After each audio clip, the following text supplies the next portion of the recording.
Yes, sir. Yes, sir. Yes, sir. Okay. So till last session we had completed with oxygen, that is O2, its preparation method, reactions, and uske pehle we had completed a very important part, that is oxy acids. So all the structures of oxy acids of sulfur and chlorine, what I've discussed with whatever type of questions which can come from that part, that was discussed.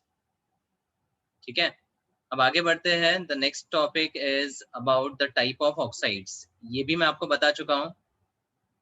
Oxides are classified into acidic,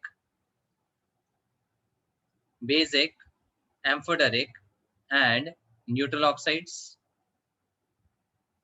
ठीक है, what is the shortcut to identify whether an oxide is acidic और basic? Dissolve it in water. Dissolve in water. If you get an oxy acid, it's an acidic oxide. If you get a base, it's a basic oxide. Neutral oxides के लिए मैं 3 common example हमेशा बोलता हूं. What are they? NOCO, N2O. NOCO, N2O. NOCO, N2O. All three are monoxides. खास बात वो भी है. और amphoteric are those which can react with acid as well as base. तो एक रिवीजन पार्ट है आपके लिए. An oxide which dissolves in water to give an acid or reacts with a base to give a salt is called acidic oxide. तो non metal के जो oxides होते हैं in different oxidation state, they are acidic oxide. अब कौन सा acid वो देगा, उसके लिए what was the shortcut?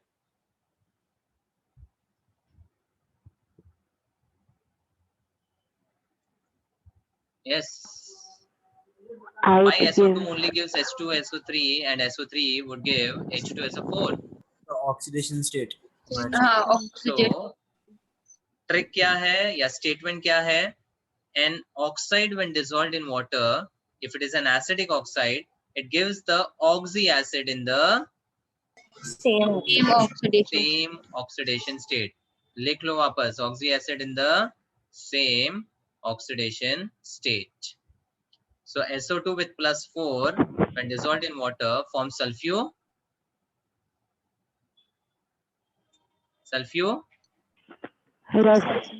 acid, and SO3 would give sulfuric acid, and when you react with the base, of course it will also form the sulfuric acid salt, which is sulfate in the same oxidation state. And as a rule, oxides of non-metals are generally acidic oxides. Basic, an oxide which is dissolved in water to give a base or reacts with an acid to give a salt is a basic oxide. So calcium ka oxide will form the calcium hydroxide. Barium ka oxide reacting with acid will form salt and water. Simple enough. फिर एम्फोडेरिक which reacts with a base as well as an acid to give a salt is called amphoteric oxide. Alumina and zinc oxide are the famous examples of amphoteric oxides, Al2O3 and ZnO. So alumina reacts with a base in aqueous solution to form Na3AlOH6. What type of compound is this? Coordinate. It's a coordinated complex. So if it is a complex, can you help me with the name?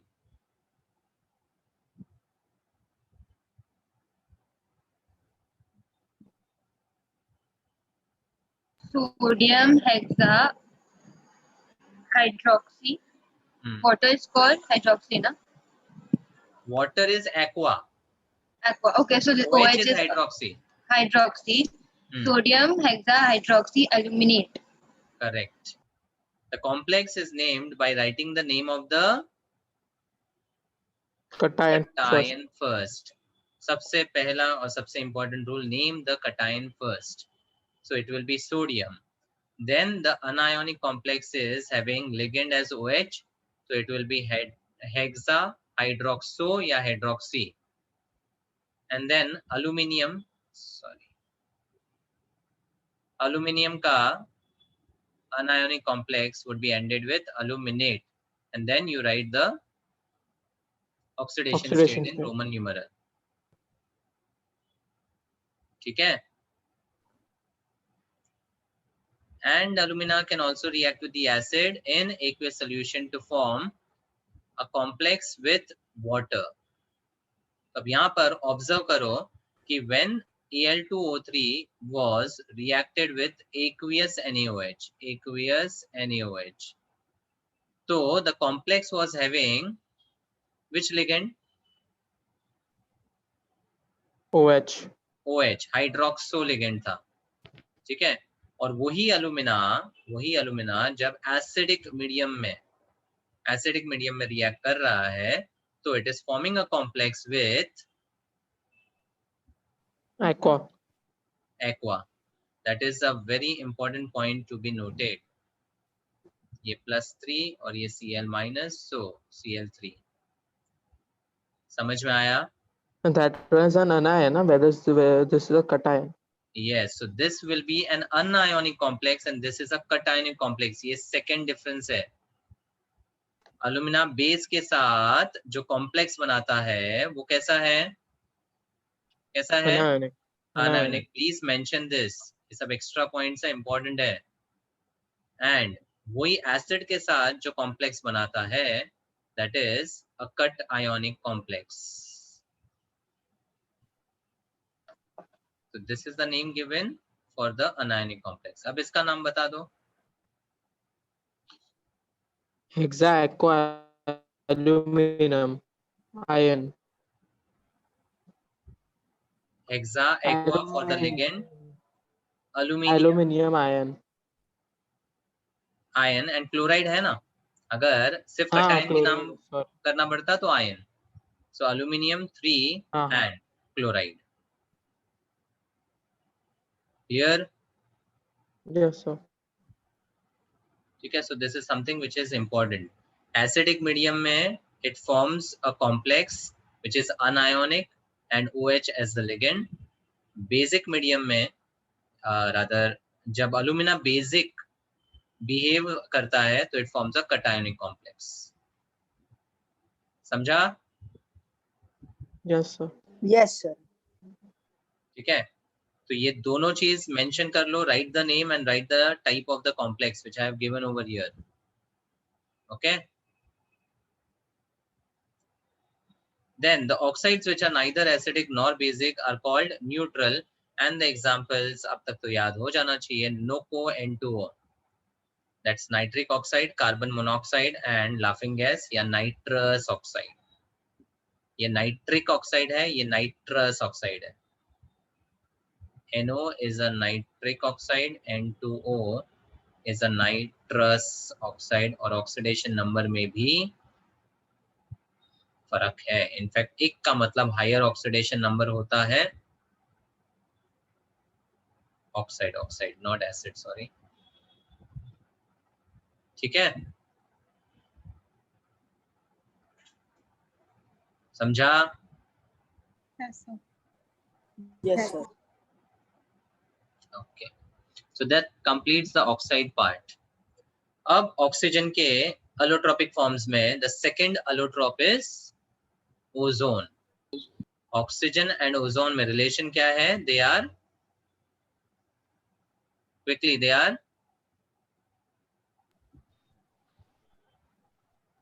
Are what? Allotropes. O2 and O3 are allotropes of oxygen. तो oxygen O2 dioxygen के बारे में हम पढ़ चुके हैं. Now we are moving to the second one, that is O3. So the first statement itself is ozone is an allotrope of oxygen. Oxygen in the upper atmosphere absorbs energy in the form of ultraviolet light and changes to atomic oxygen, which combines with molecular oxygen to form ozone. So where is ozone found? In which layer?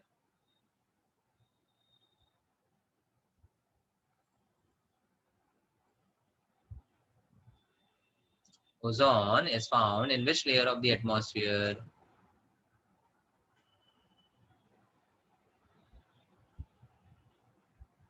नहीं पता? Stratosphere. So oxygen जो होता है in the upper layer,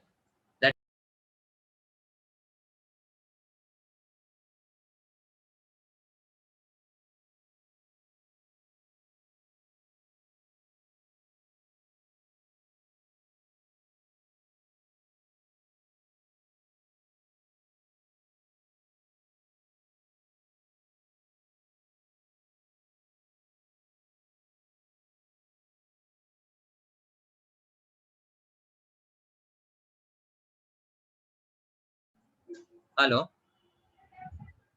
Hello. Yes. Yes, sir. Yes, sir. Okay. So ozone कैसे बनता है उसका just description दिया है. The oxygen which is found in the upper atmosphere absorbs the energy in the form of UV radiations. And जब ये absorb करता heat, it breaks down into 2 atomic oxygen.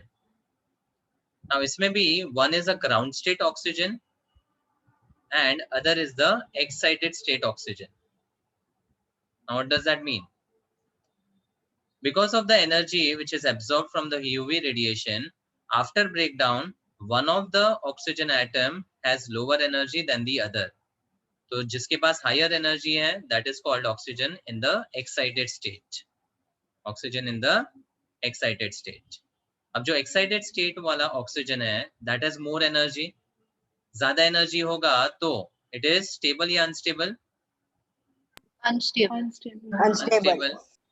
और अगर unstable होगा तो it will try to become Stable. stable. So अब होता क्या है? The O star वाला oxygen combines with the molecular oxygen and forms O3 with the release of energy. तो ये जो energy release होता है that is basically to make the ozone stable. जो यहाँ पर excited state का higher energy था that is now released. ठीक है, so this is how ozone is naturally prepared in the upper layer of the atmosphere. अब ozone beneficial क्यों है? Because the layer of ozone protects the earth's surface from harmful radiations, hence it is called ozone umbrella. अब preparation. हाँ? I have a question. Hmm. So you said oxygen doesn't react with noble metals, but then in presence of UV light it can, right? Oxygen doesn't react with? Noble metals. It Like does react AN. with the heavier noble metals like xenon, radon, and to So some then extent krypton. So but in aqua regia, like Hmm. in that process, like doesn't nascent oxygen react with AU and all? Aqua regia में nascent oxygen नहीं होता है, nascent chlorine होता है. What is aqua regia? Tell me. Process NO3 plus HCl. NO3 is used. HNO3 and HCl in the ratio 1:3. 1:3. Nitric acid and hydrochloric acid in the ratio 1:3 forms NOCl, which is called Nitrosyl chloride. nitrosyl chloride. Yes. Along with that, you get two nascent chlorine and twice of Yes. H2O. Now this nascent chlorine reacts with the noble metals like gold. तो यहाँ पर क्या होता है? AU reacts with the 3 nascent chlorine to form its metal chloride AuCl3. और बाद में इसको excess of HCl में जब dissolve करते हैं तो it forms HAuCl4, which is called orochloric acid. क्या बोलते हैं? Orochloric acid. Orochloric acid. वैसे ही if I talk about platinum reacts with chlorine, nascent chlorine to form its chloride PtCl4, and वो PtCl4 twice of HCl में dissolve करने पर H2PtCl6 बनता है, and that is called chloroplatinic acid. क्या बोलते हैं? Chloroplatinic acid. समझा? Yes, sir. तो but एक्वा then- रिजिया, हाँ, So in UV, because oxygen splits into ground state and excited state oxygen atom, so shouldn't the excited state oxygen atom be able to react with noble metals because of its high reactivity? see it is actually with a high energy, it is highly unstable. तो जैसे ही वो break down होकर excited state oxygen बनता है, it immediately combines with the available oxygen from the atmosphere and forms the ozone. तो it exist for a very very short period of time. Transient species होते हैं ये. तो जैसे ही फॉर्म होते हैं, they immediately stabilize by combining with the O2. समझा? Yes, sir. Okay so aqua regia का फंडा भी ध्यान में रखो, HNO3 और HCl in the ratio 1:3 and it is so strong that it can attack the noble metals like gold, platinum. And ये जो acids बनते हैं they are used in the electroplating. Gold या फिर प्लैटिनम का जो प्लेटिंग करते हैं बाय इलेक्ट्रोलिसिस, उनमें the electrolyte used is aurochloric acid for gold, chloroplatinic acid for platinum.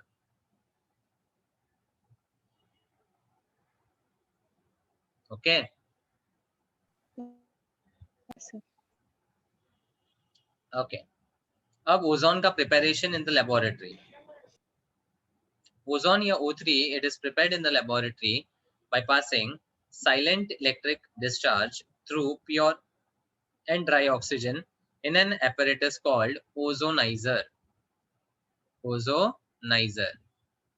As the conversion of oxygen to ozone is only 10%, the product is known as ozonized oxygen. सिर्फ 10% अगर रहेगा मतलब there will be mixture of oxygen and ozone. इसलिए जो ozone यहाँ पर बनता है that is called ozonized oxygen and it is an endothermic process. Now इसमें reaction में ज्यादा कुछ नहीं है but there is thermodynamic importance which we need to understand. ध्यान देना. Laboratory preparation में oxygen is supplied heat and on supply of the heat it absorbs the heat and converts to ozone. जैसे natural way में oxygen ozone में convert होता है, वैसे artificially भी ऑक्सीजन से ओजोन बनाया जा सकता है. ठीक है. And of course because it is supplying, because it is breaking down with the supply of heat, the delta H is, what do you see? Positive. Positive. It's an endothermic process for sure. Now ये reaction feasible है कि नहीं? If I want to identify that feasibility, then Gibbs free energy. Gibbs free energy को relate करना पड़ेगा. And for Gibbs free energy, we require one more parameter, that is Entropy. entropy, मतलब delta S. What can you comment on entropy? Negative. Negative है. अगर reactants and product sides gaseous substances दिखते हैं तो you just check the Delta N. moles. So from reactant to product 3 से 2 it's going on Decreasing. decreasing, मतलब it is negative. Now with this combination of plus and minus, what is the conclusion for delta G? Negative. When temperature is high. Negative. 4 cases याद है क्या?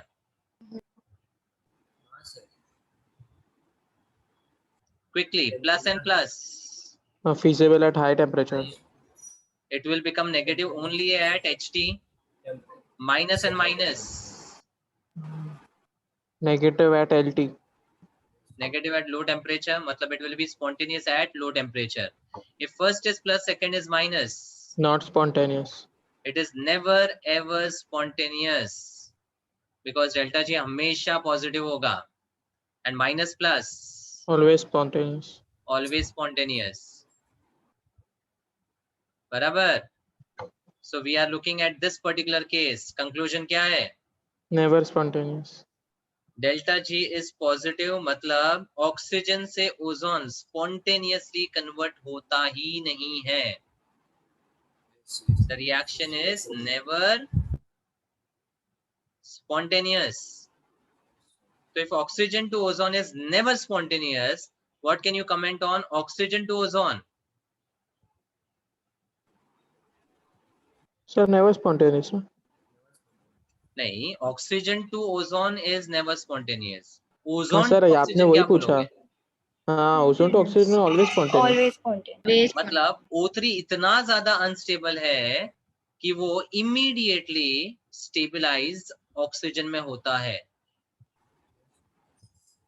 और क्यों ये unstable है? Because we are supplying a very high amount of energy for the conversion of oxygen to ozone. तो ozone अगर बन भी गया तो it breaks down spontaneously into dioxygen. O3 से O2 spontaneous है कि नहीं है? Yes, sir. Yes, sir. समझा? Yes. तो अभी आप वापस ये स्टेटमेंट पढ़ो. Ozone is prepared in the lab by passing silent electric discharge through pure and dry oxygen in an apparatus called ozonizer. As the conversion of oxygen to ozone is only 10%. Now ये reaction highly non-spontaneous है, कभी भी spontaneous नहीं होता है, तो इसका जो conversion है that would be very very less. इसीलिए कितना प्रिपेयर कर सकते हैं? Just 10%, और उसको बोलते हैं ओजोनाइज्ड ऑक्सीजन. समझा? Yes, sir. Yes, Yes, sir. Bhavin? Sir ozone से ऑक्सीजन थर्ड गैस आ जाएगा ना? क्या? डेल्टा ओजोन से ऑक्सीजन थर्ड गैस आएगा ना थर्मोडायनामिक्स का बोलते हैं. ओजोन से ऑक्सीजन क्या आएगा? थर्ड गैस माइनस प्लस आएगा ना, डेल्टा H माइनस है. हाँ, ये रिवर्स हो जाएगा ना. हाँ delta H negative, delta S positive और डेल्टा G हमेशा नेगेटिव. जस्ट इसका उल्टा. ओके, ठीक है. Yes, sir. Yes, sir. चलो, physical properties. Pure ozone is a pale blue gas, dark blue liquid and violet black solid. Ozone तीनों physical states में exist कर सकता है with its variation in colours. Pale blue gaseous state में, dark blue liquid state में and violet black solid state में. Ozone has a characteristic smell. When inhaled in concentration above 100 ppm, it causes nausea and headache. ठीक है, ये unstable है ना, तो immediately decompose होने का टेंडेंसी रखता है.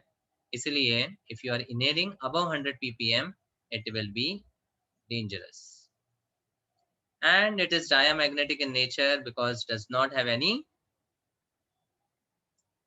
unpaired electrons. Unpaired paired electrons. electrons. Next, chemical properties. Now, सबसे पहले अगर ओजोन को हम बात करें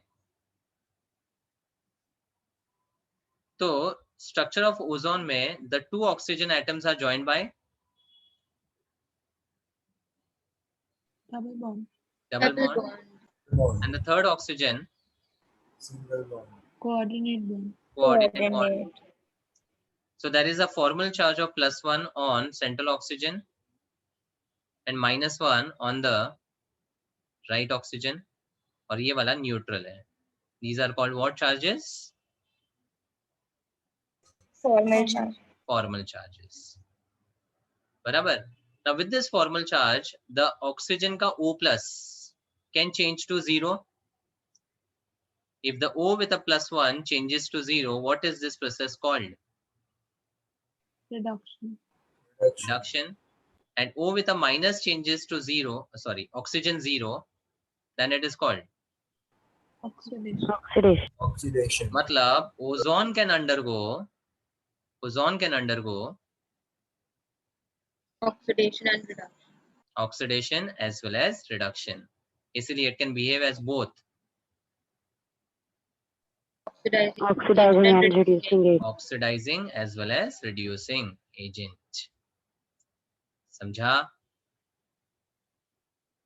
Yes sir. Okay. Ozone as an oxidizing agent is very powerful. Reason simple है. Ozone stable है कि unstable? Unstable. Unstable. बहुत ही ज़्यादा unstable. So it will spontaneously break down to give Oxygen. oxygen and and an acid excited. oxygen. So ये बहुत easily oxygen दे सकता है. That is why as an oxidizing agent it is very very powerful. ठीक है, reason as it easily decomposes to liberate sir. oxygen and the nascent oxygen. ठीक है, अब reaction. Ozone oxidizes lead sulfide to lead sulfate and iodide ions to iodine. ठीक है, इसके reaction मैं आपको बता देता हूं. Lead sulfide is what? PBS. PBS. And ozone से oxidize हो रहा है. So when you say oxidize, मतलब sulfur in the -2 will change to higher oxidation state. Sir. And बहुत ही powerful है, तो इसका सबसे highest oxidation state में oxidize कर देगा. SO4. And that is SO4 minus. PbSO4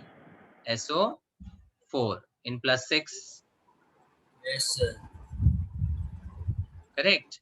और ऑक्सीजन ब्रेक करके किस में कन्वर्ट हो रहा था?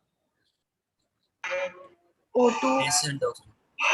O2 नेसेंट ऑक्सीजन ने तो पीबीएस को ऑक्सीडाइज कर दिया और बाकी O3 डिकम्पोज होकर O2 दे दिया ना. Yes, sir. That's it. ये हो गया इसका रिएक्शन. समझा? तो खाली याद रखना Yes, कि sir. Ozone oxidises sulphide, lead sulphide to lead Sulfate. Sulphate. Sulfate. And iodide ions, let's say potassium iodide Plus 2 oxygen. Plus oxygen. Plus oxygen. अब अगर पोटेशियम आयोडाइड है तो ओजोन से ऑक्सीडाइज होगा इन एक्वियस मीडियम. नाउ Ki के लिए water का होना जरूरी है, because only in the presence of water it will form its corresponding base. ये याद रहेगा. तो डी ब्लॉक में भी जब Ki का रिएक्शन बताया था तब Ki को वाटर के प्रेजेंस में ही रिएक्ट किया था. Do you remember? K2Cr2O7 का Yes. रिएक्शन. ठीक है, तो ये वाटर जो है याद रखना. अब क्या होगा? The iodide is oxidized to iodine, मतलब -1 is changed to 0. ऑक्सीडेशन हो गया. Yes or no? Yes, sir. Potassium water में डिसॉल्व करेंगे तो क्या देगा? Potassium hydroxide. Caustic potash KOH and ozone का हो जाएगा ब्रेक डाउन करके O2. So this is how we are going to write the reaction. Okay. Yes, sir. Okay.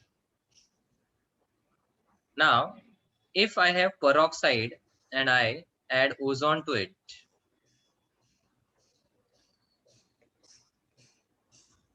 क्या होना चाहिए इसमें?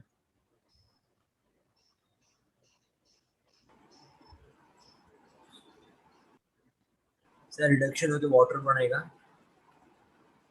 पेरोक्साइड टूटकर क्या बनाता है? H2O plus nascent oxygen.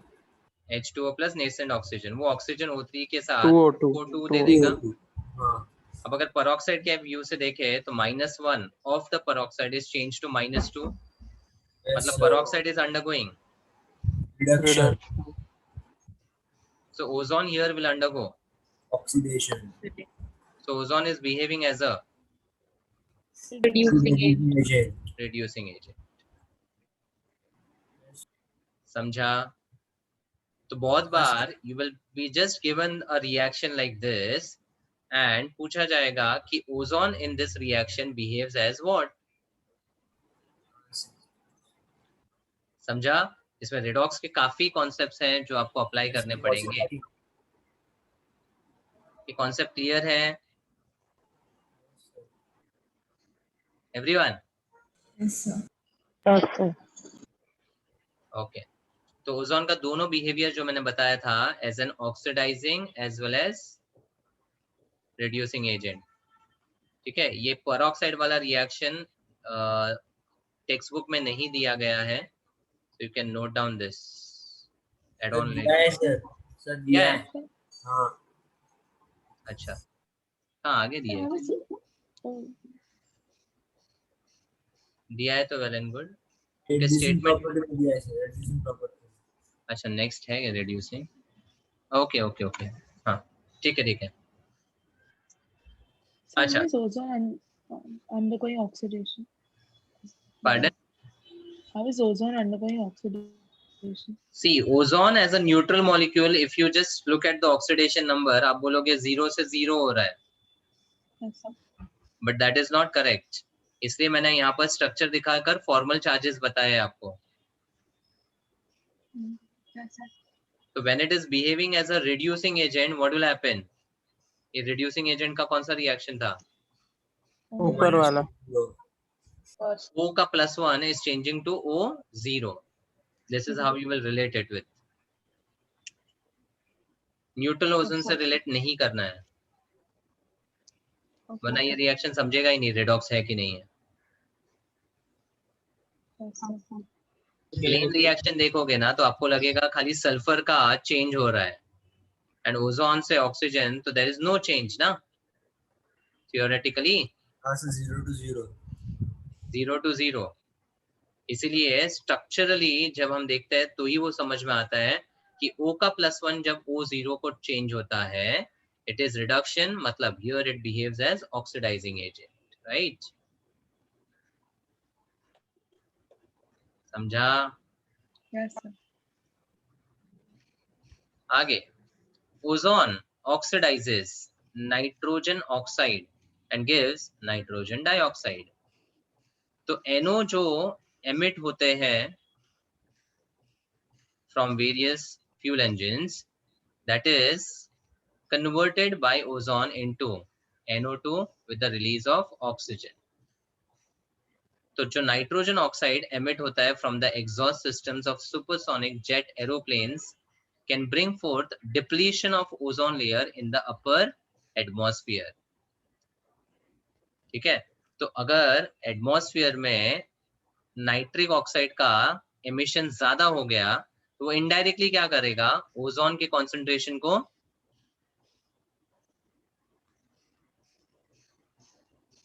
क्या करेगा, ओजोन के कॉन्सेंट्रेशन को बता देगा कम कर देगा, डिप्लीट कर देगा, and that could have dangerous effects. क्या हो सकता है डिप्लीशन ऑफ ओजोन लेयर से? Ozone hole, ultraviolet rays, The UV सबको light कैंसर हो will get जाएगा। exposed to the earth, due to which the temperature Cancer. will Temperature increase. rise and it will lead to skin cancer. skin cancer and global warming Global also। warming, so rising and low sea temperatures, everything. ठीक है, तो ये ill effects पता ही है। आगे, bleaching property. Bleaching property वो substances में होता है जिसमें से ऑक्सीजन इजीली निकल सकता है, बराबर? तो ब्लीचिंग प्रॉपर्टी एक तो ओजोन में है, उसके अलावा HOCl is also a very good bleaching agent। क्यों? because it releases oxygenation, oxygen easily। अब हमने ऑक्सी एसिड्स में 4 ऑक्सी एसिड्स देखे थे, देखा था कि नहीं? हाँ सर। हाँ सर। तो उसमें एक न्यूमोनिक मैंने दिया था SiOD, बोलो full form. Stability increases, Gluten acid. oxidizing power decreases, as oxidation number increases from +1 to +1. तो ऑक्सीडाइजिंग पावर डिक्रीजेस, इसका मतलब HOCl इज अ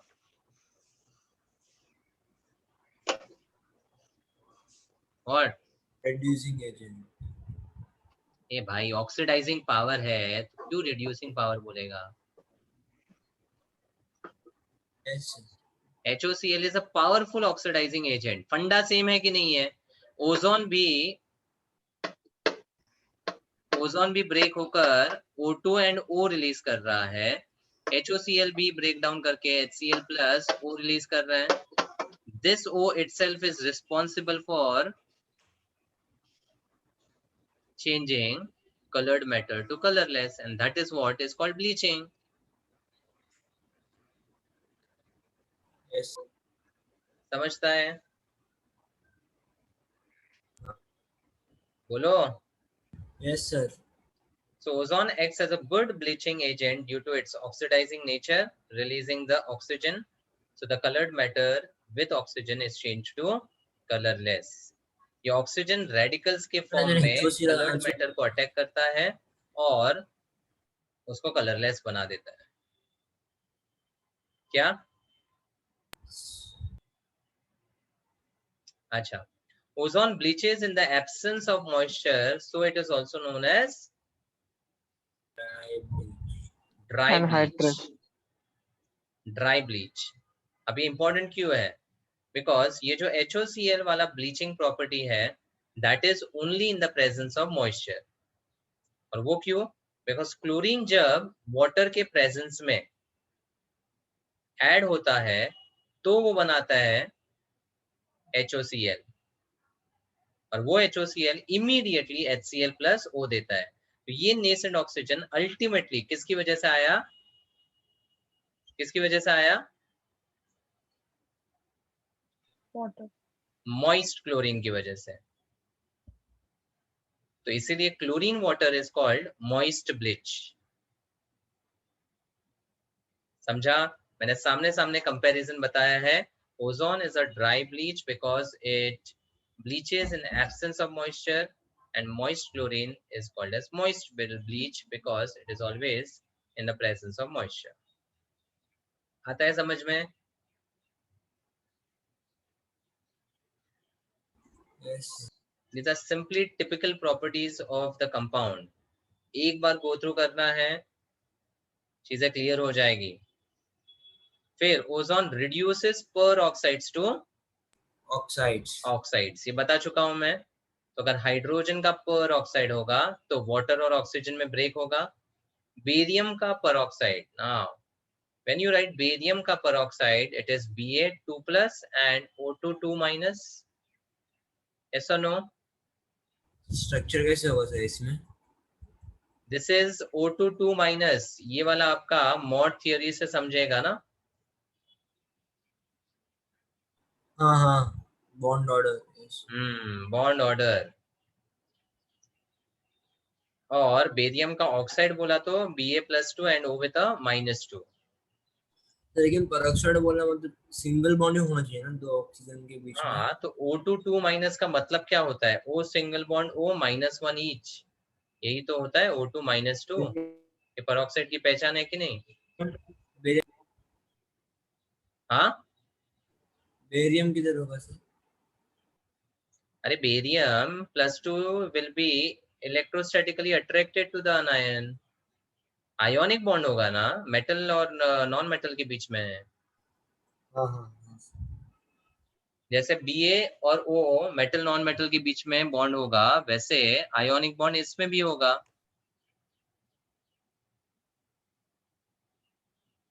ठीक है? Yes sir. तो when you study the chemical properties of ozone, three things are important. O3 can act as oxidizing as well as reducing agent, and it also has the bleaching property. तीन properties है खत्म. अब oxidizing property में बस ये statement important है. Lead sulfide to lead sulfate and iodide to iodine. Statement याद हो गया तो reaction easy है. फिर depletion of ozone layer में जो NO emit हो रहा है, that can convert to NO2 with the help of ozone.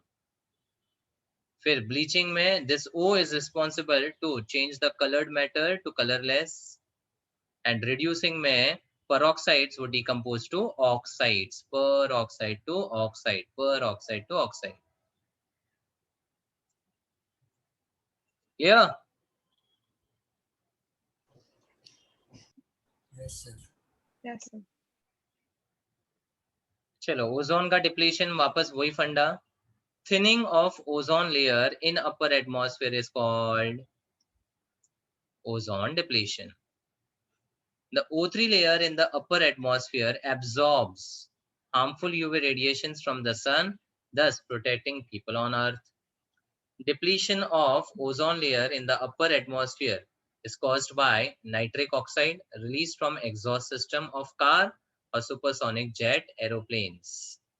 And depletion of ozone layer can also be caused by fluorofluorocarbons. So, Hmm.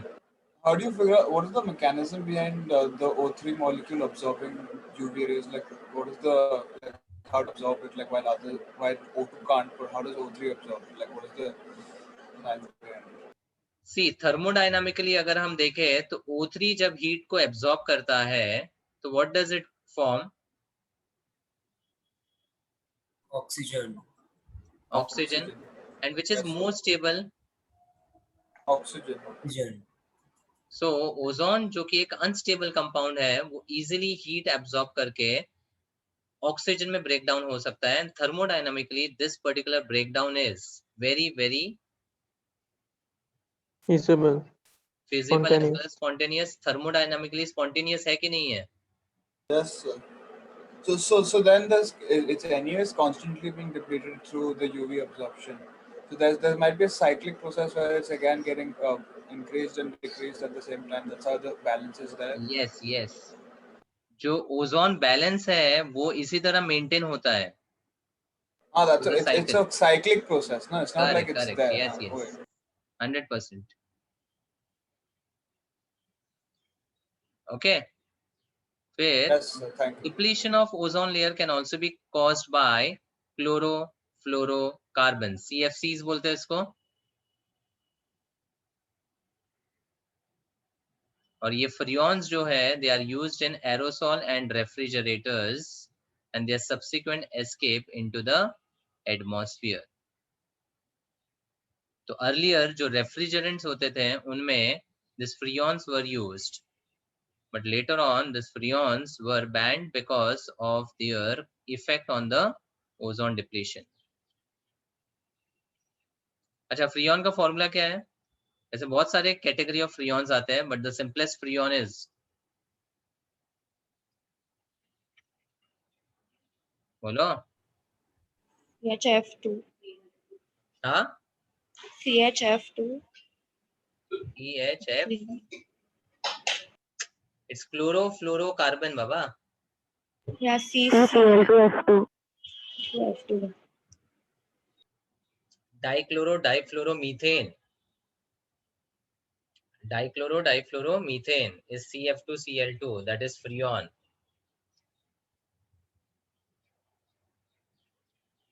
ठीक है?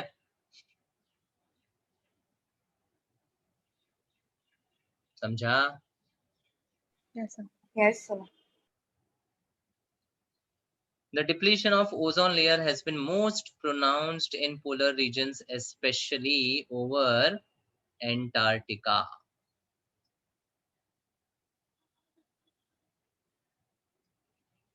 And इस डिप्लीशन को एक नाम भी दिया गया है. Ozone depletion. नहीं, ओजोन डिप्लीशन नहीं. अच्छा, यहाँ पर एंटार्क्टिका में ये डिप्लीशन जो होता है that is due to ClNO2 compound which is called chloronitrate. Sorry, chloronitrite, ClNO2. तो ये जो कंपाउंड है that is responsible for breakdown of the ozone. ठीक है, तो कई बार ये पूछा भी जाता है कोल्ड रीजन्स में या एंटार्क्टिका में the ozone depletion is because of what? It's ClNO2.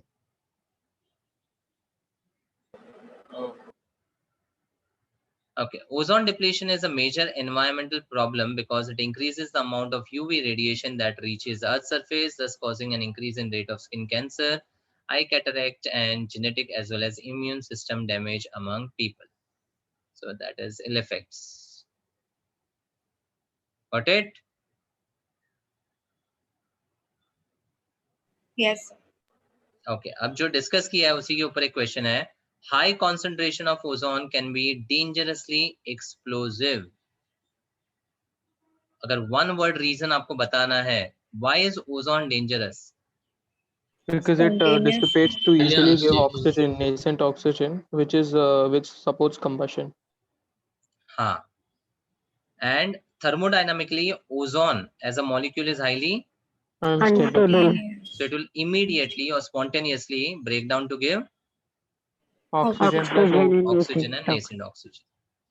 तो वही है, ozone is thermodynamically unstable than oxygen and decomposes into O2. Decomposition कैसा है? Exothermic and results in liberation of heat, meaning delta H negative, and increase in entropy, that is delta S positive. This results in large negative Gibbs energy change, and that's why high concentration of ozone can be dangerously explosive. Thermodynamic stability को relate करना है.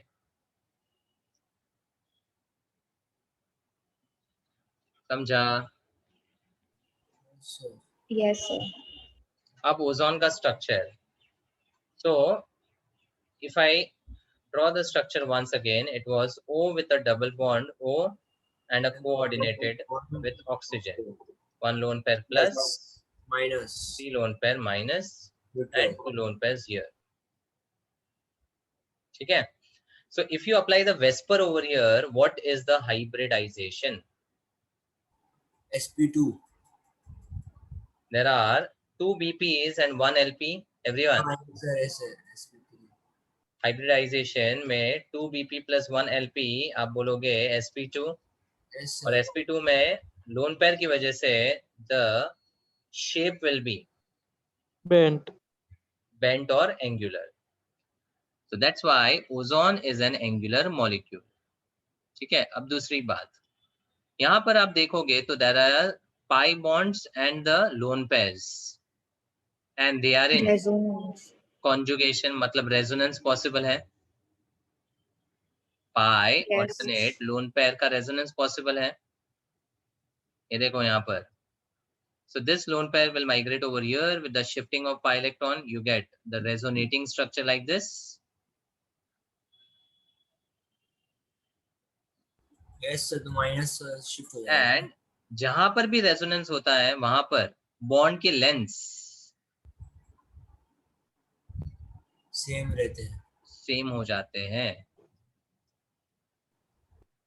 बराबर. दिखने में double bond और single bond का length differ करना चाहिए, but this is not the real structure of ozone. Real structure में the pi bond would be 1.5.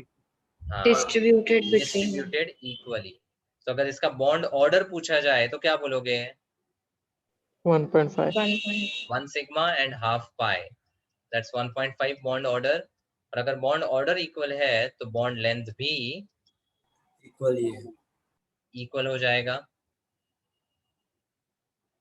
So now the statement should be easy. The two oxygen-oxygen bond lengths are identical and the OOO bond angle is about 117. Lone pair की वजह से जो 120 का angle है वो distort होगा कि नहीं? Yes, sir. Yes. ठीक है? And it's a resonance hybrid of two canonical forms. These are called canonical forms. Sorry. Clear है ये?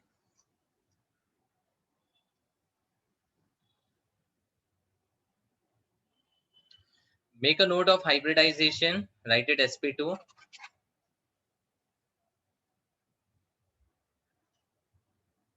Bond order is 1.5 and bond length value की जरूरत नहीं है, equal है, वो important है. Sir, you will share the PPT. हाँ.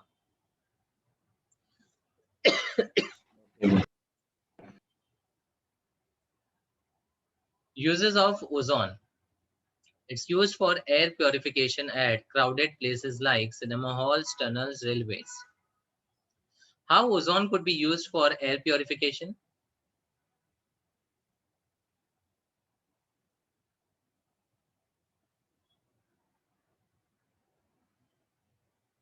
Yes.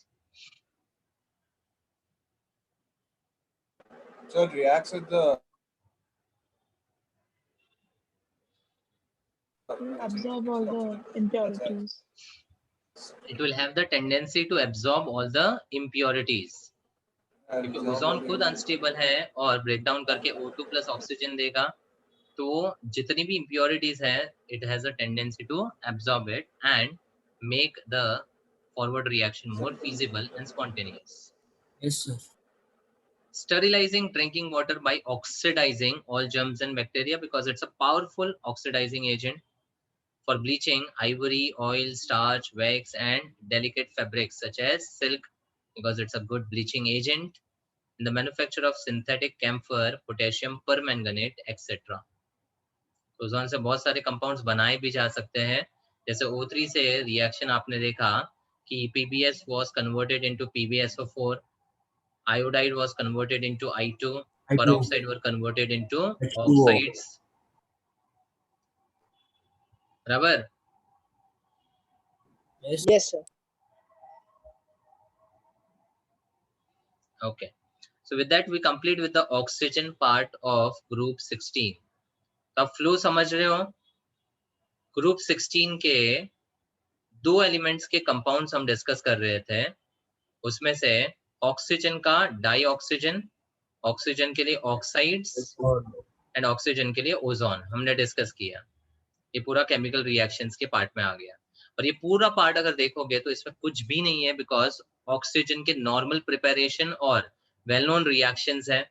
ऑक्साइड्स का क्लासिफिकेशन बहुत बार बता चुका हूं, और ओजोन के लिए उसकी property as oxidising, reducing and bleaching. That's it. ये तीन चीजें इंपॉर्टेंट है. Yes, sir. और सल्फर के लिए अब दो कंपाउंड्स हम देखने वाले हैं. वन इज सल्फर का dioxide and other is the king of acids, that is Acid. Sulphuric acid. ठीक है, इसमें भी कुछ रिएक्शंस जो है वेल नोन है. Let's understand them. फॉलोइंग ना? Yes, sir. Yes, sir.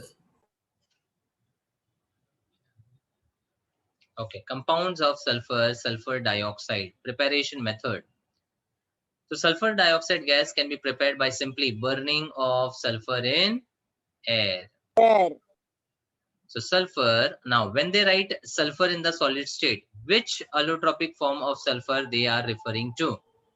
Big sulfur.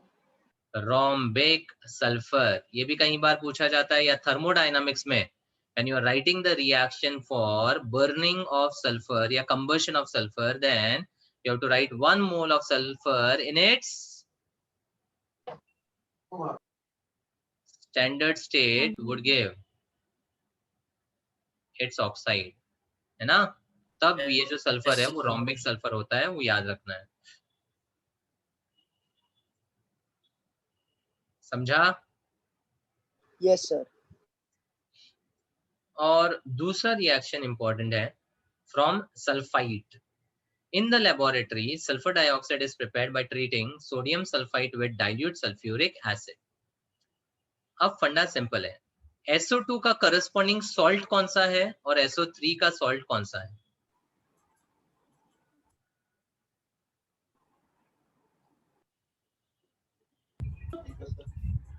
Sulfite and sulfate. 8 and 8. SO2 is +4, तो उसके corresponding acid is H2SO3. Sulfite. उसके करस्पॉन्डिंग सॉल्ट को देखे तो Na2SO3. यहाँ पे SO3 मतलब उसका एसिड है H2SO4, इसका सॉल्ट है Na2SO4. क्लियर? Yes, sir. तो अगर हम सोडियम सल्फाइड सॉल्ट को एसिडिफाई करें तो we can get back the sulfur dioxide. Yes, That's sir. what the concept is.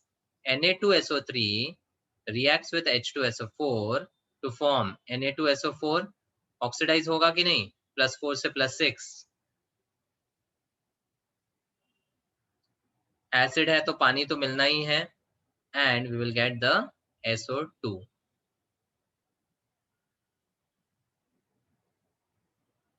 समझा? Yes, sir. And from sulphides, वो वाला प्रिपरेशन सल्फाइट था, सल्फाइट और ये सल्फाइड्स है। तो सल्फाइड्स को अगर बर्न करेंगे तो it will get sulphur dioxide, get converted to sulphur dioxide. तो जिंक ब्लेंड या zinc sulphide on burning will form zinc का ऑक्साइड एंड सल्फर का डाइऑक्साइड। वैसे ही दूसरा reaction FeS2, what is the name of FeS2? Ferrous Iron sulfide. pyrite. Pyrites. Iron pyrite. pyrites. Very good. Iron pyrites. And it has an appearance similar to Gold. hmm? Gold. gold. Iron pyrites चमकता है सोने जैसा, but it is not the real gold. That is why it is called fool's gold. Fool's gold. Fool's gold. Iron pyrites is called fool's gold. सोने जैसा दिखता है but pure gold नहीं होता है। और एक चीज, आयन पाइराइट्स में व्हाट इज द सल्फर का ऑक्सीडेशन स्टेट?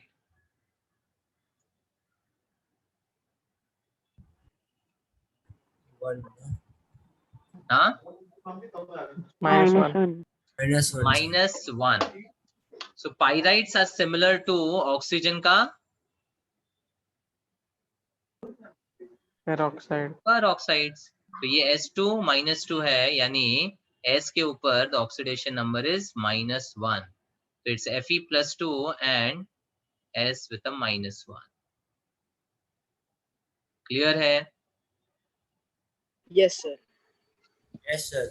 तो जब ये बर्न होता है तो iron will get oxidised to its ferric oxide and sulphur will get oxidised to sulphur dioxide.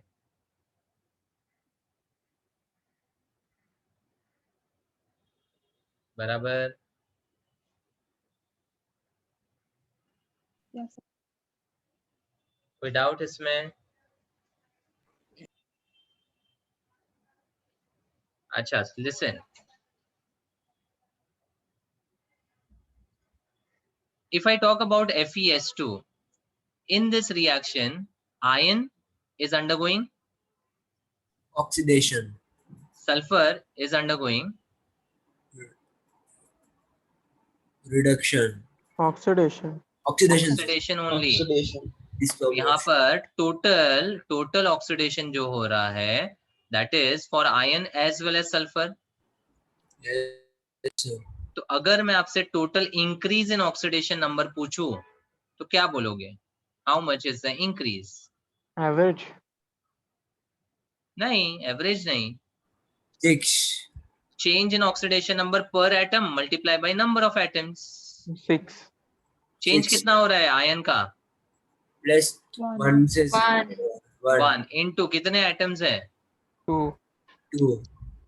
1 One. यहाँ पे जो दिखता है वही लेते हैं, Yes, sir. 1. इनटू 1 ही करेंगे। Plus sulphur -1 is changing to Plus 4. मतलब 5 का plus 5 5. into 2. +5 का। एंड कितने एटम्स हैं? 2. तो कितना हो गया इंक्रीज? 11. 11। और डिक्रीज कितना है टोटल? 0. 0 कैसे डिक्रीज होगा? ऑक्सीजन 0 से लेकर क्या जा हो रहा है? -2 है ना? -2. -2 ऑक्साइड बोलते हैं इसको। तो -2 का डिक्रीज है इनटू नंबर ऑफ एटम्स कितना है? 2. हाँ, 4. 2. इधर देखना है। हाँ सर, हाँ। -4 का। बराबर। अब जब बैलेंसिंग हम करते हैं तो if there is a mismatch in the 4 into 11. Increase and decrease then you have to multiply 11 वाले को 4 से एंड 4 वाले को 11 से। यस और no? Yes, sir. Yes, sir. That is how you get the balancing. इसका ट्रायल एरर बैलेंसिंग करने जाओगे बहुत डिफिकल्ट हो जाता है। ये 4:11 का रेशियो आएगा ही नहीं। आप 4 के हिसाब से Fe को बैलेंस कर सकते हैं। तो हाँ, 6 सर। ऑक्सीजन गए तो 22 में से Yes, sir. वैसे तो सल्फर को बैलेंस करोगे तो डायरेक्टली मिल जाएगा 8, फिर ऑक्सीजन अपने आप बैलेंस हो जाएगा, ऑक्सीजन अपना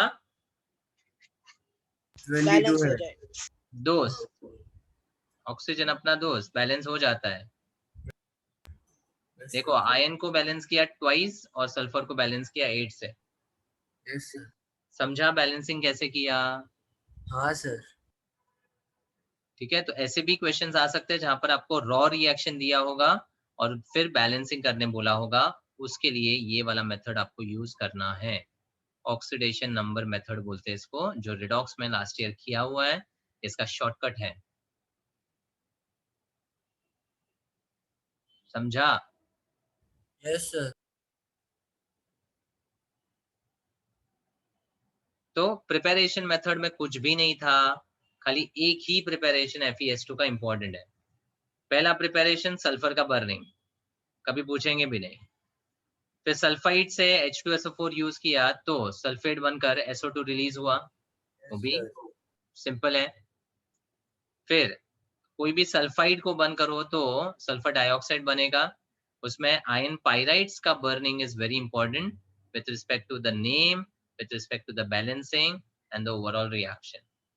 ये एक ही इंपॉर्टेंट रिएक्शन है जिसपे फोकस करके पढ़ना है बस। कॉन्सेप्चुअली पढ़ोगे तो ये चैप्टर इतना लंबा या बड़ा नहीं दिखेगा आपको। Regular revision is a must. Okay Yes, sir.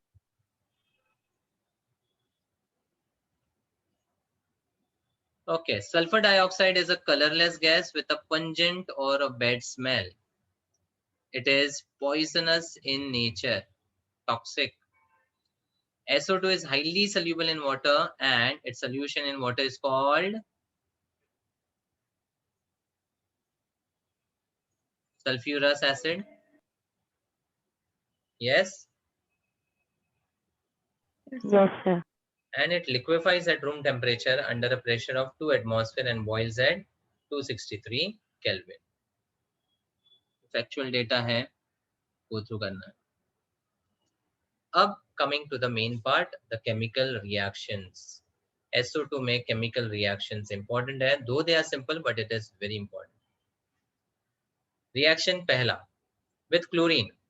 Sulfur dioxide reacts with chlorine in the presence of charcoal as a catalyst to form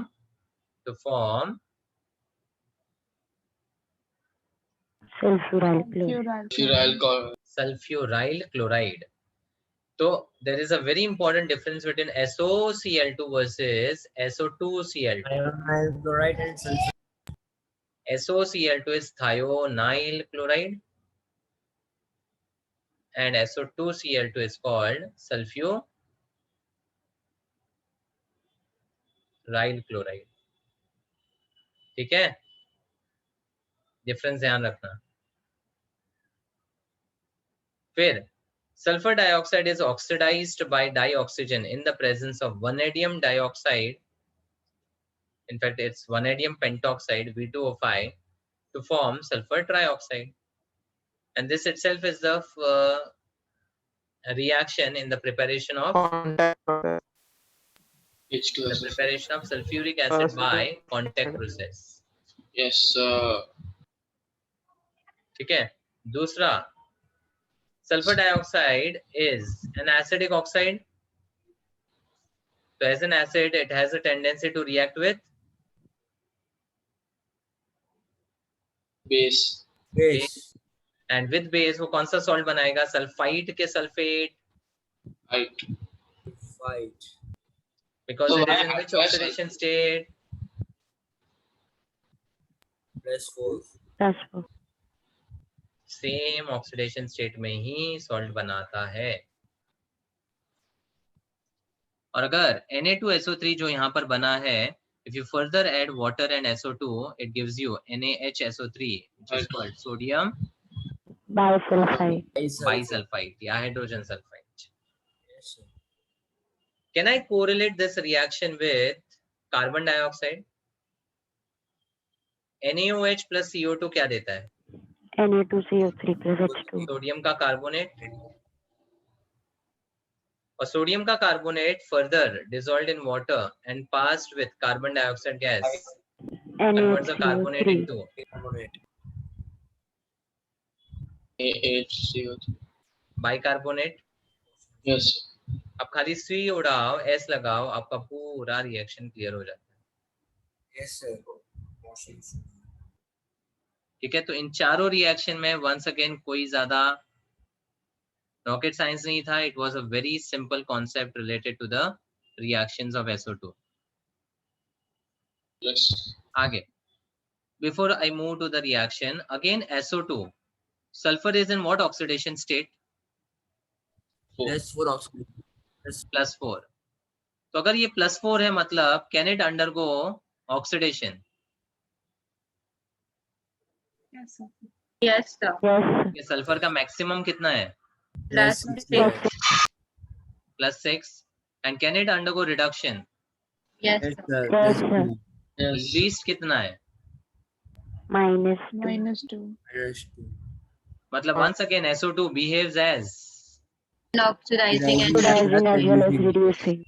oxidizing and reducing agent both.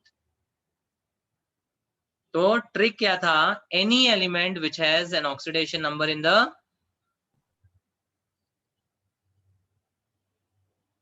क्या? Middle can be the well oxidized or Middle reduced. oxidation state. तो ऊपर भी जा सकता है, नीचे भी आ सकता है, मतलब it can behave as a reducing as well as oxidizing agent.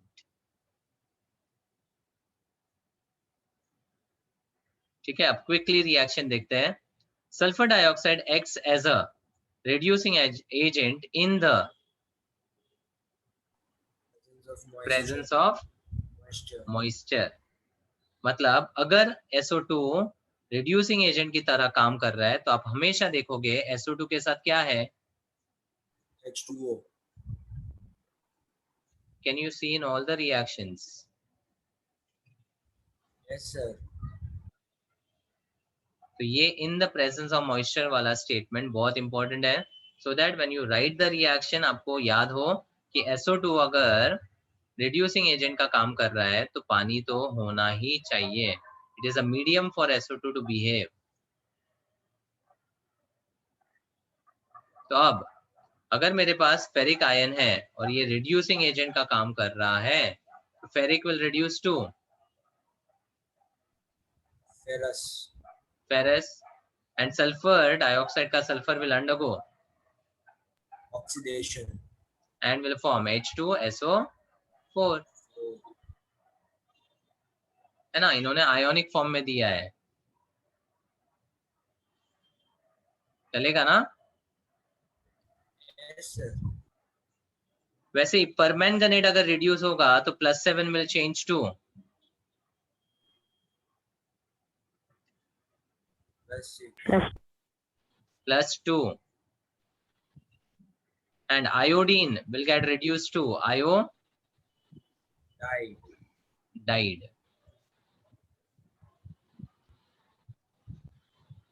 बस खाली आपको मेन याद रखना है कि SO2 मॉइस्चर के प्रेजेंस में ही रिड्यूसिंग एजेंट का काम करता है एंड फेरिक को फेरस में कन्वर्ट करता है, परमैंगनेट को मैंगनस यानी +2 में कन्वर्ट करता है, आयोडीन को आयोडाइड में कन्वर्ट करता है, हैलोजेंस को हैलाइड में कन्वर्ट करता है.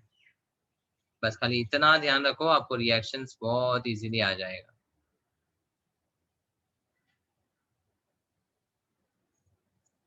समझा? Yes, sir. Okay. Lastly SO2 का स्ट्रक्चर बहुत इंपॉर्टेंट है. अब they have not given the details of structure of SO2, but I'll discuss that. तो सबसे पहले looking at the structure, applying Vesper, what do you observe? Same bond length. sp2. तो hybridization क्या हुआ? sp And hybridization sp2 shape will be bent and structure is bent. Yeah. and angle 120 से थोड़ा ही कम होता है. It's 119.5 degree. Resonance. अब to understand the hybridization, we always start with the ground state of the central atom.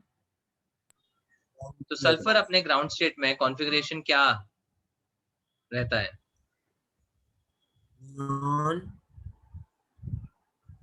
Neon 3s2 हाँ 3p4 3p4 3s2 3p4. अब 3s में the electrons are paired. p4 में 1 2 3 और फिर 4 बराबर.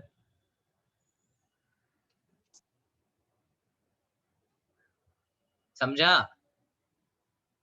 Yes, sir. अब sulphur के साथ the two oxygens are actually joined by a double bond. And 6 में से 4 इलेक्ट्रॉन गए तो 1 is existing as a lone pair. तो इस स्ट्रक्चर के रिलेशन में अगर बात करें तो how many sigma and how many pi do you see? 2 sigma 2 pi. 2 sigma 2. No 2 resonance. sigma and 2 pi.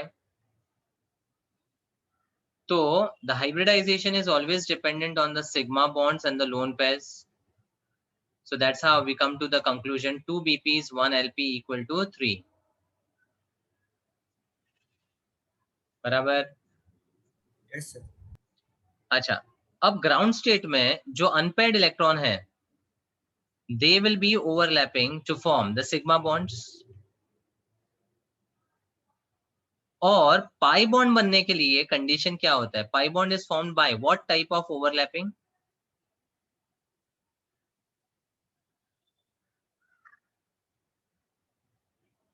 Pi bonds कौन से टाइप के ओवरलैप से बनता है?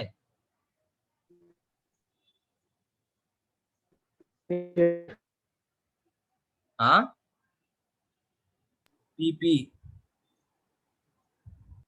PP या DD कुछ भी हो सकता है, बट कौन से टाइप का overlap? Sigma bond is formed by what is this? नाम याद नहीं आ रहा. Sigma bond head on overlap से होता है, एक्सियल ओवरलैप से होता है, अलोंग द एक्सिस से होता है, इसीलिए तो वो उसका ओवरलैपिंग ज्यादा होता है. And pi bond parallel overlap से होता है जिसको हम लेटरल ओवरलैप बोलते हैं, lateral. And it is always of the unhybridized orbitals which never ever take part in the hybridization process. Understood? Yes sir. Everyone? बोलो. Yes. तो ये लिख लो, pi bond is formed by lateral overlap of unhybridized orbitals. Unhybridized orbitals. तो अगर आप देखो तो यहाँ पर I have 2 LPs and 2 BPs. उसके बेसिस पे ये दो तो सिग्मा बॉन्ड्स बना देंगे, बट पाई बॉन्ड बनाने के लिए 2 अनहाइब्रिडाइज्ड ऑर्बिटल लगेगा. तो ग्राउंड स्टेट में इसका बॉन्डिंग एक्सप्लेन नहीं कर पा रहे, तो it needs an excited state. So excited state में sulfur 16 with neon configuration, 3s2 remaining as it is, 3p का this electron will get unpaired and move to the Vacant d orbital. vacant d orbital जो यहाँ पर खाली पड़ा था कि नहीं? हाँ sir. तो 3d1. Now just look at this, ये बहुत important है. अब अपना configuration 3s2, 3p3 और 3d1 हो चुका है. So voice is correct. तो अब नेक्स्ट स्टेप में ये वाला S और 2p मिक्स और ओवरलैप होगा, ये बनाएगा sp2 हाइब्रिड ऑर्बिटल्स. यस और no? Yes sir. This will remain unhybridised. Why sir? Even this will remain unhybridised. अब समझ में आ रहा है? बोलो. Hello. Sir. Yes. Hello. Yes, sir. So this is the lone pair which you can correspond with the lone pair over here. These are the two unpaired electron which correspond to 2 pi bonds. और ये दो unhybridized orbital 2 pi bond बनाएगा. ठीक है. अब एक pi bond p overlap से बन रहा है और दूसरा d से बन रहा है. तो जो p से बनने वाला है उसको बोलते हैं क्या? p pi p pi. और जो d से बन रहा है उसको क्या बोलोगे? जब d p से ओवरलैप करेगा तो d पाई p पाई बोलेंगे कि नहीं? Keep responding. Yes, sir. Yes. Can you repeat that part? This is which orbital of sulfur? ये कौन सा है? p. हाँ? E. p. E. और ये ऑक्सीजन से जब ओवरलैप करेगा, ऑक्सीजन में तो d होता ही नहीं है, सेकेंड पीरियड एलिमेंट है. Yes, sir. So Exactly. this overlap is called pp overlap. But ये वाला ऑर्बिटल जब ऑक्सीजन के p से ओवरलैप करेगा तो d पाई p पाई बोलोगे कि नहीं?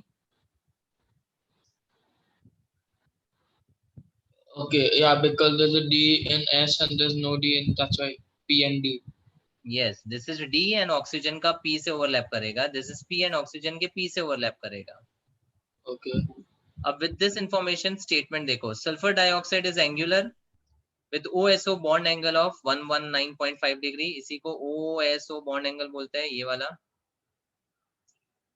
और SO का double bond arises from d pi p pi bonding. ये मैंने एक्सप्लेन किया अभी. Yes, sir. And it's a resonance hybrid of two Sir. canonical forms. हाँ. इसमें रेजोनेंस कैसे होगा सर? ओके. अब देखो यहाँ पर ये इसका एक way of drawing the structure है. दूसरा यहाँ पर देखोगे तो what they are saying is sulphur के पास 6 इलेक्ट्रॉन्स हैं. 2 are shared with oxygen and 1 will be coordinated with the oxygen, जैसे ओजोन में हुआ. तो होगा सर. हाँ. Is it now exactly similar to ozone? Exactly.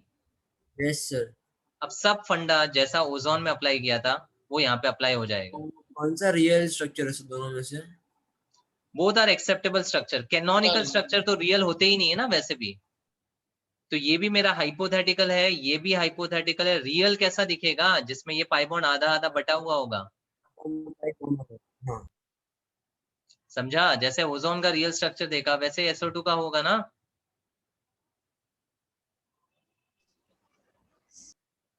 बोलो. समझा? Yes. लो. Yes sir. Yes sir. चलो लास्टली यूजेस फटाफट गो थ्रू कर लेते हैं. Sulphur dioxide is used in refining of petroleum and sugar. Refining या प्योरिफिकेशन के लिए SO2 को यूज करते हैं. It is also used as a bleaching agent and it's used in bleaching wool and silk. As an anti-chlor which is a disinfectant. Anti-chlor का मतलब क्या? हमने एक रिएक्शन देखा जहां पर SO2 Cl2 को एड ऑन कर सकता है. क्या देता है? Yes, sir. SOCl2. SO SO2Cl2. 2Cl2 sulphuryl chloride बनाता है. Yes, sir. तो अगर कहीं पे क्लोरीन का कॉन्सेंट्रेशन ज्यादा हो जाता है तो SO2 के साथ it can convert to SO2Cl2, meaning the concentration of the chlorine has been Increased. अरे क्लोरीन को एब्जॉर्ब किया ना SO2 ने. Yes, sir. तो क्लोरीन का कॉन्सेंट्रेशन क्या हुआ? इंक्रीज हुआ. Increase हुआ. इंक्रीज कैसे हुआ बच्चा? इंक्रीज हुआ. SO2 because क्लोरीन को absorbing ना. एब्जॉर्ब करके SO2Cl2 बना रहा है ना. Because there's so much chlorine, that's why it's absorbing. Na? हाँ. तो ओवरऑल क्या होगा? If I have let's say 5 moles of chlorine available, Yes, then sir. SO2 अगर उसको एब्जॉर्ब कर लेगा तो the number of moles of chlorine will अच्छा, the result. Okay, yeah, then okay. Then it will result नहीं, reactant point of view. तो SO2 क्या करता है? क्लोरीन को एब्जॉर्ब कर सकता है. इसीलिए उसको एंटी क्लोर एजेंट बोलते हैं, anti क्लोर. So what is another word for anti-clone? Sorry. Absorption of chlorine. Okay. It is also used as a preservative in the manufacture of sulfuric acid and sodium bisulfite. इसी को तो contact process बोलते हैं.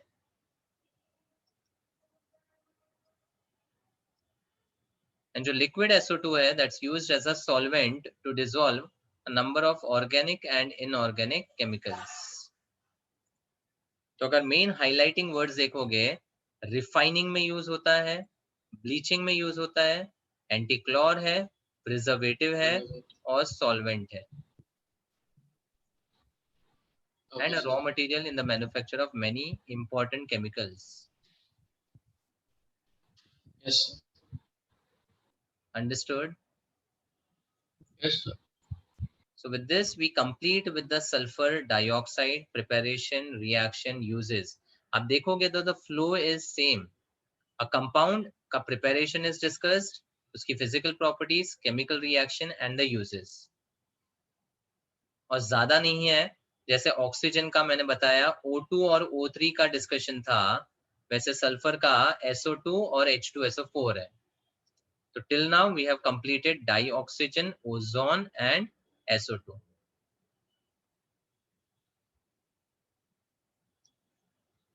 ठीक है? Yes, sir. And fundamentally, please practice the reaction. Give at least 1 to 1.5 hours before you attend the next session. ऐसे ही मत आओ. At least chapter session by session जितना हो रहा है, please revise. Otherwise, this chapter as a whole is going to become very difficult for all of you. वापस बोल रहा हूँ, जैसा ऑर्गेनिक में हालत हुआ था वैसा पी ब्लॉक में होगा. Okay? Yes, sir. Yes, sir. चलो, I'll stop here. Okay, sir. Next time we'll continue with sulfuric acid and group 17 important compounds. Thank you, sir. Bye, sir. Bye. Bye, Bye, sir. sir. Yes, sir. Bye, sir. Thank you.